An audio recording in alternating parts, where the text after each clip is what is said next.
Hello, midlifers. Lee here. I want to start today's episode with a content warning. Simon and I discuss at length the topic of suicide. If you feel like this might be a bit too much for you, maybe give today a miss. I'll be back at the end of the episode with some links to support agencies.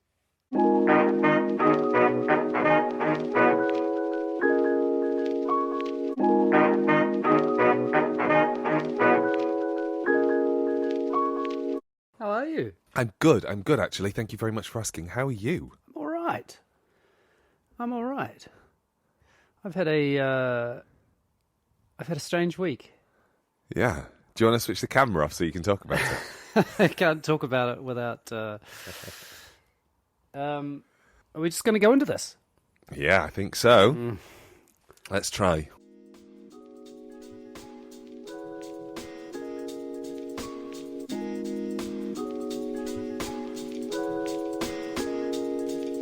This is a podcast in which two friends talk about the pleasures, absurdities, and imperfections of being human. I'm Simon Ellis. And I'm Lee Miller.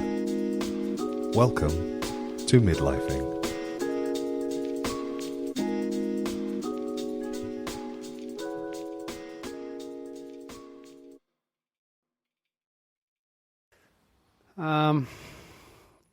So Tuesday night. This is by the time this goes to air, that would be just more than a week ago. Mm-hmm. Tuesday night at 11:30 p.m. I guess you'd say I attended. No, I watched a funeral. Okay. In New Zealand, Mm-hmm. and it was the funeral of my cousin. Oh, he is the eldest son of my mother's brother. And it was pretty difficult. It was pretty shocking because he took his own life the Wednesday before last. So again, when this gets published or released, it'll be 2 weeks. And I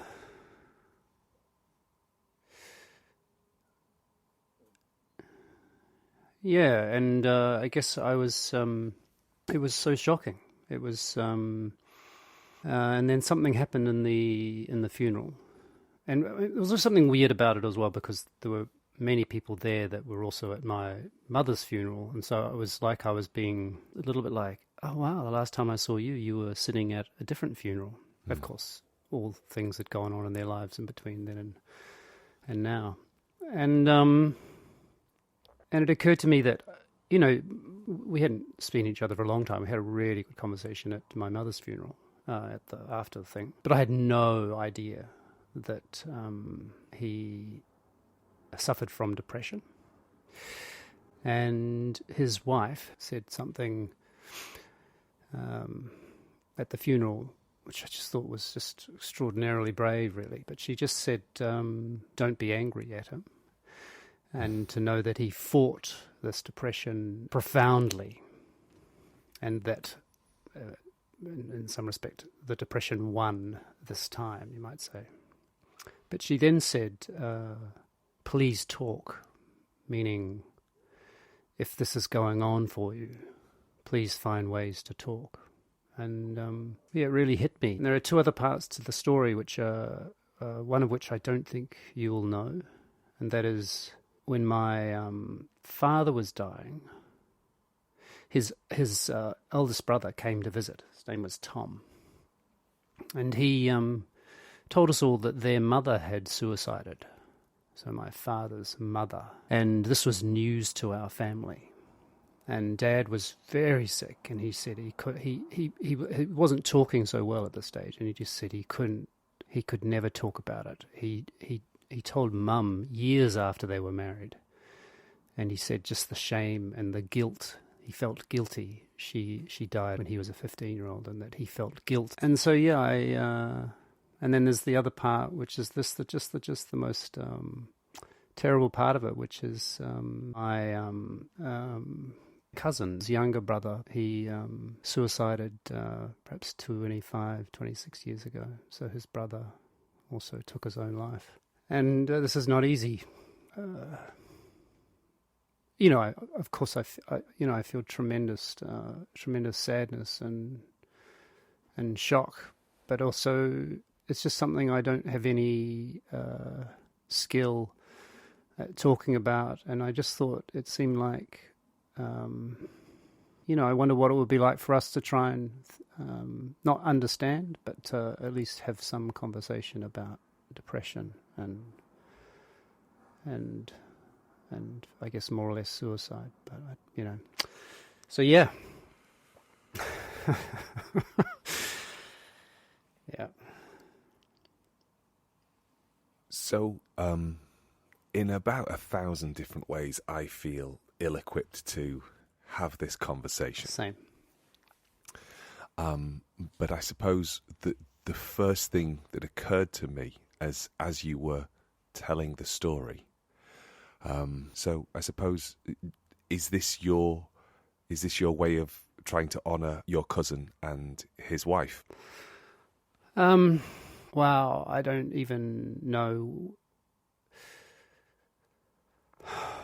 Fuck, I have no idea about that. I think there's something about this, the sort of, where's the line between respecting the privacy of a family and the enormity or the gravity of the silence that surrounds something like this. He was pretty extraordinary, very funny, very, very sharp. 50. He was 50 years old, 3 years younger than I was.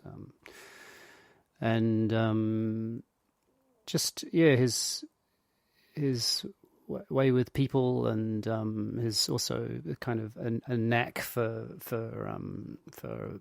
I'll say entrepreneurial kind of endeavor, which I never. I mean, I remember playing him at Monopoly when we were very young, and his. I remember just thinking, "Wow, how could someone get so good at the game, which I thought was a game of chance?" I always just thought it was luck, right? And so I don't know how to answer that question. There's no question for me that, I mean, I thought how brave she was, and it was quite extraordinary because I think she has a tendency towards nosebleeds. Like, I think nosebleeds are a thing for her, and so she started having this extraordinary nosebleed, and she was flanked by the 3 children, and they just kept adding tissues to her face. It was really beautiful and kind of extraordinary, because she was maybe it was a perfect distraction for her, but her composure and the kind of the heart and substance of what she was saying was just remarkable. I was so affected and kind of overwhelmed by it. That's what I heard. I heard her calling, in a way, calling to say, "This, God, people have to talk about this." Which kind of pierces that kind of that silence, that veil of silence that your dad carried with him, which was so deeply connected to the idea of shame. Yeah. And I think talking about suicide is so deeply complicated because of the narratives that we have around it culturally. And quite apart from those very lazy things that come up when people say, "Oh, how could such and such a person be so selfish?" Really, blah, blah, that really makes me angry. Yeah, so I'll leave that for a second and just think about the anxiety that emerges around conversations about suicide because of that, the Werther effect. What did you call it? Werther effect. So in the 1700s, a relatively unknown writer by the name of Goethe wrote a novel called The Sorrows of Young Werther, and it's a romance, effectively, I think. Yeah. And then at the end, Werther, the character, commits suicide. Died by suicide. Yes. I'll come back to the complexity of the language. Isn't it? Oh, yeah. Yeah. And I really appreciate the importance of saying died by suicide or took their own life, as opposed to using the word commit. But I think we will probably come back to that in relationship to shame. But just to finish off this thing, so after Goethe published this story, there was a sort of a spate of copycat suicides. And that is something that anxiety around, if you talk about it, or if you effectively seed the idea of suicide into people's heads, and then it makes it easier for them to take their own life because there is a model. I think not very long ago there were critiques of the Netflix show 13 Reasons Why for a similar reason, that it's which is it's the story of a young girl, teenage girl, who takes her own life and leaves a series of audio cassettes. Oh yes, I have never watched it, but I had, yeah. And the critique of that particular show is that effectively she uses suicide as revenge. So she takes her own life in order to enact revenge on people who were cruel to her. There was a lot of anxiety about the scene where she takes her own life. It offers a model of how to do it. Yeah. And I found that quite interesting because it was actually a deeply distressing watch because of how painful it was. It wasn't she gently slipped into something. It was brutal and painful. I thought it was an excellent performance from an Australian actor, Catherine something. I can't remember her name. It will be in the show notes. But just to say that I think there's all of that kind of complexity about maybe we shouldn't talk about suicide because actually it puts the idea into people's heads, and if we just don't talk about it, it just won't happen, which of course I suspect is nonsense. And so what is it that we talk about when we talk about this thing? Because I guess one thing that comes to mind is certainly the line between, well, it's one of those extraordinary things about the line between thought and action. And sometimes I think as I've got older, I've started to recognize that line is not as clear, not as strong as I think once imagined it to be. So what do you mean by that? That it takes more to push the thought into action, or that there is a thinner line? I think between it's a the idea thinner. of I think thinking it's a and doing? thinner line Okay. than I ever thought. And I guess this is man, Lee. I guess the idea, you might say, of ideation, and yet, I'm so lost for words.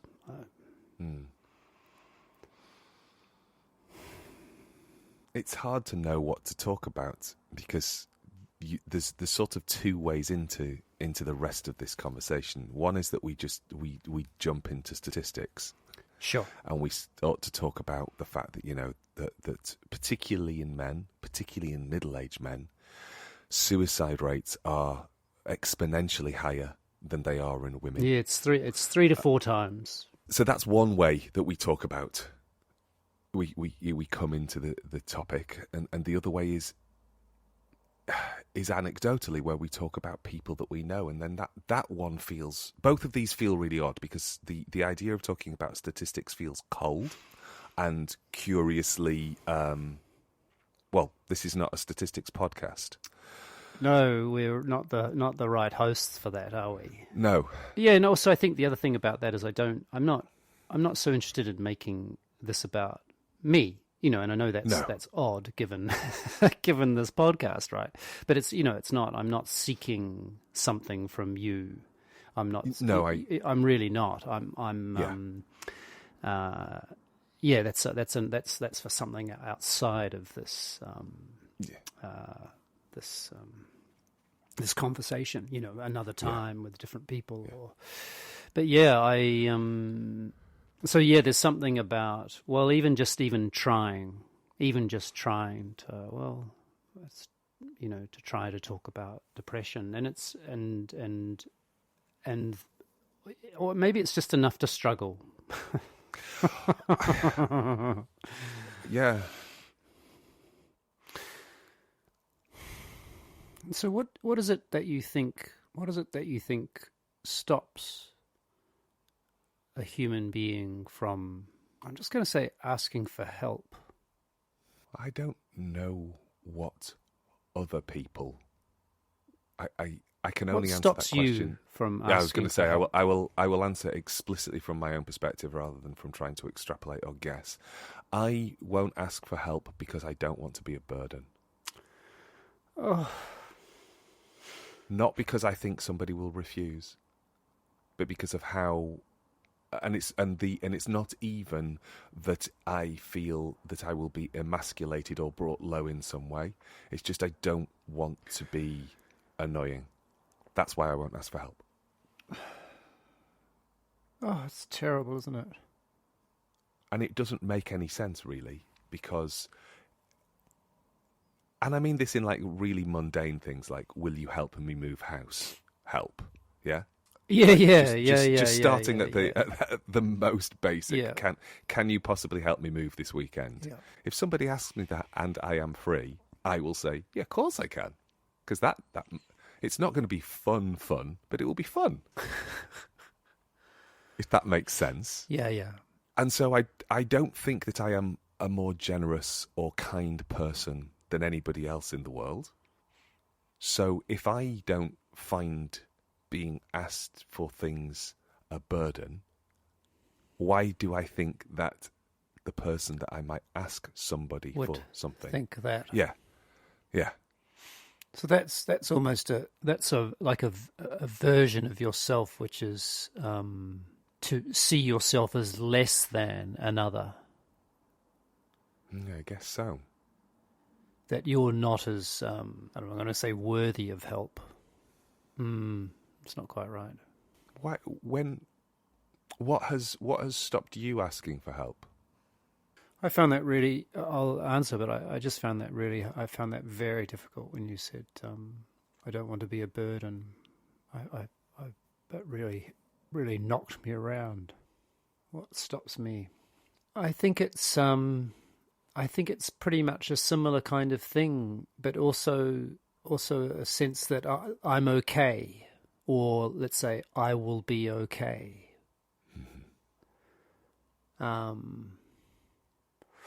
Which of course is all fine until you're not. Yeah. And so you might say the practice of asking for help, or the practice of being heard, both sides asking for help. That is, when someone asks me for help, how is it that I respond to them?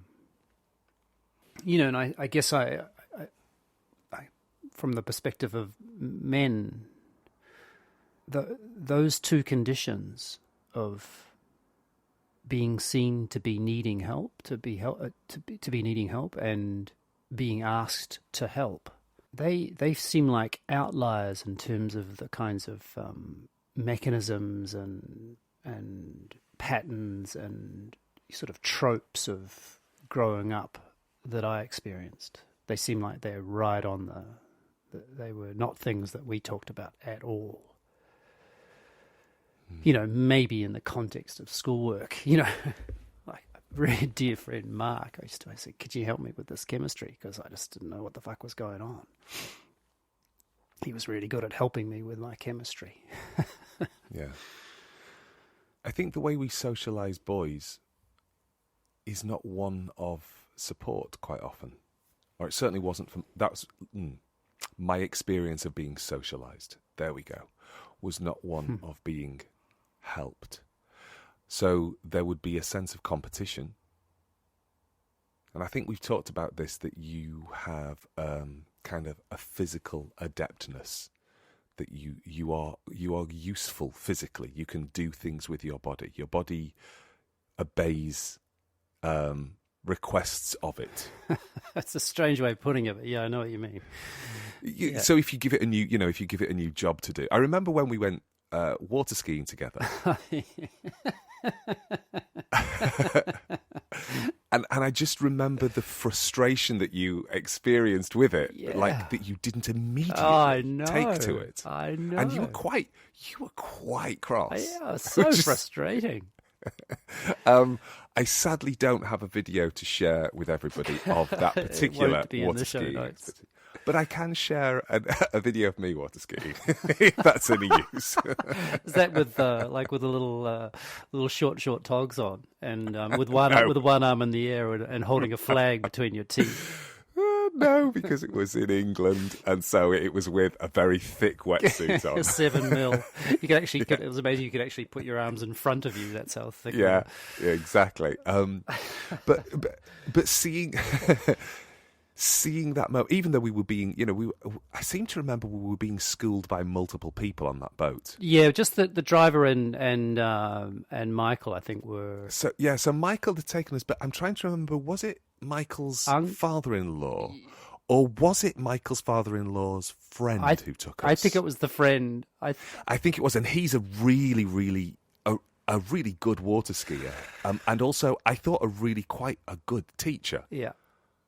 And it's that's very possibly patient. because and I've been out with him a few times, and I'm just pausing to reflect on. I don't think I've ever sounded more middle class in my life. I'm sure you have, actually, Lee. I'm not sure that I have. So I was with my friend who has a boat in Salcombe, which is very, anyway. It's wow. But even though there was a lot of help there. No, not even though. There was a lot of help there. It felt relatively unusual in how I had been schooled in something physical. Because more often it's kind of like you either do it or you don't do it. Yeah, If right. you don't take to it, then that's on you somehow. Yeah. So I think that sense of, certainly in my schooling, if there was something I wasn't good at, it was just somehow seen as a deficit. Yeah. And I think about it. Something was missing. Yeah, I don't really think now that I... At the I think now that you end, can water ski. yeah, I'm quite adept. But more thinking back on the things that I wasn't good at school, I don't remember being taught particularly well.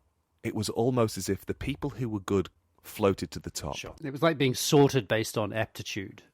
Yeah. Wasn't it? In each class. So there's this is the sorting that's going on, and in this class this sorting goes on, and yeah. I was good in English, I was bad in maths. Yeah. I was good in biology, I was bad in chemistry. There were just some things that fit my brain and some things that didn't. But I don't really remember anybody trying to work with me. Now I don't know that, as I say that out loud, I don't know that I am talking about something which is gendered at all. I think I'm just thinking about how we become acculturated in relationship to asking for help, that we don't expect to receive it because either you're good at something or you're not good at something. And that, if we extrapolate, you're good at being human. Exactly. You're good at being either healthy. you can cope or you can't cope.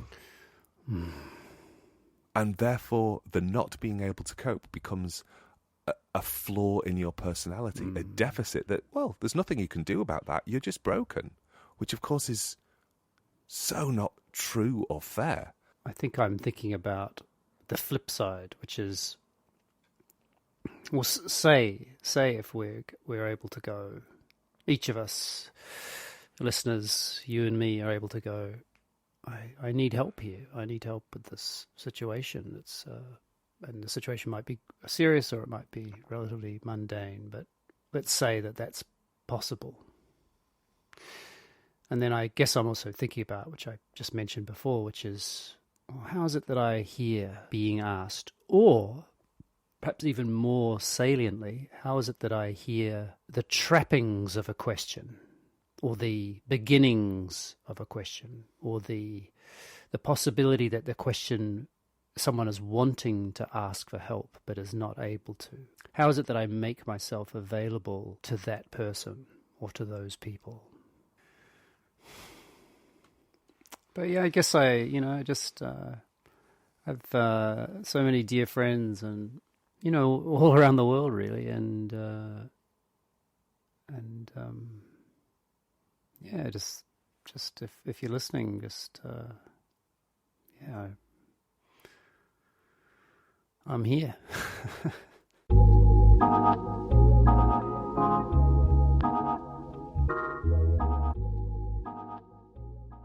Hi again. Thanks for listening today. If you think that you or anyone you know might need some support, here are some possible links for you. In the UK, visit www.samaritans.org. In the US, suicidepreventionlifeline.org. In Australia, lifeline.org.au. And in New Zealand, lifeline.org.nz. If you're one of our listeners from somewhere else in the World Health Organization have some good resources on supporting mental health. All of the links will be in the show notes. Take care. Talk soon.